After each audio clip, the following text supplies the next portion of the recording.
जैसे ही गोकर्ण जी महाराज ने पिताजी को रोते हुए देखा तो गोकर्ण जी महाराज आकर के पिताजी से कहने लगे, पिताजी आप किस लिए रोते हैं? जहां कोई किसी का नहीं है, बेटा बेटी कोई किसी के नहीं है।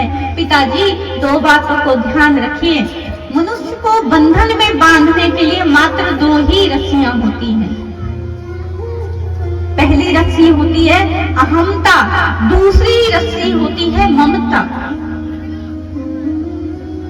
अहमता का अर्थ क्या होता है?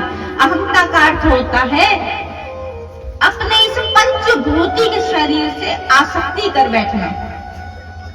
ये जो भगवान ने हमें जो शरीर दिया है ना, ये भगवान ने हमें किसी कार्य के लिए दिया है।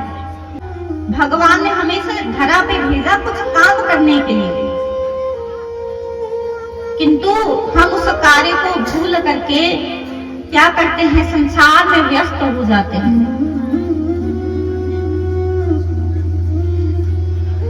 जब हम कहीं तीर्थ यात्रा जाते हैं या कहीं घूमने जाते हैं तो सबसे पहले क्या करते हैं? जा करके वहां एक कमरा लेते हैं ना, क्योंकि रुकने की भैया व्यवस्था भी चाहिए। अब कमरा ले लिया, अब कहा कि महाराज वो कमरा हमें बहुत पसंद है, 1 दिन के भाड़े पे कमरा ले लिया। अब वो कमरा हमें बहुत पसंद आया, हम उस कमरे को छोड़ नहीं रहे, बोले भैया हम तो यहीं रहेंगे। अब फिर क्या होगा?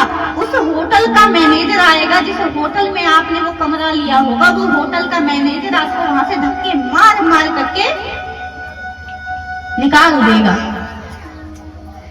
जब भगवान ने शरीर हमें पंचायती धर्मशाला के रूप में ही प्रदान किया है कुछ कार्य करने के लिए, किंतु हम भगवान को भूल करके संसार में इतने व्यस्त हो जाते हैं, और जब अंतिम समय आता है तब इस शरीर को हम छोड़ना नहीं चाहते।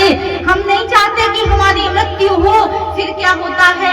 भगवान के वो दूत आते हैं, भगवान के मैनेजर आते हैं, धक्के मार मार करके निकाल देते हैं। तब शरीर को छोड़ना ही पड़ता है। फिर भी ये जो मानव शरीर है, हम इसको सजाने में लगे रहते हैं। हम तो बस इतना ही कहते हैं कि मत रीझना ऊपर की सफाई पर, मत रीझना ऊपर की सफाई पर, ये तो सोने का वर्क लगा है मिट्टी की मिठाई पर। इसलिए अपने इस पंचभौतिक शरीर से कभी आसक्ति करनी नहीं चाहिए। जब भगवान ने कुछ कार्य के लिए हमें यहाँ भेजा है,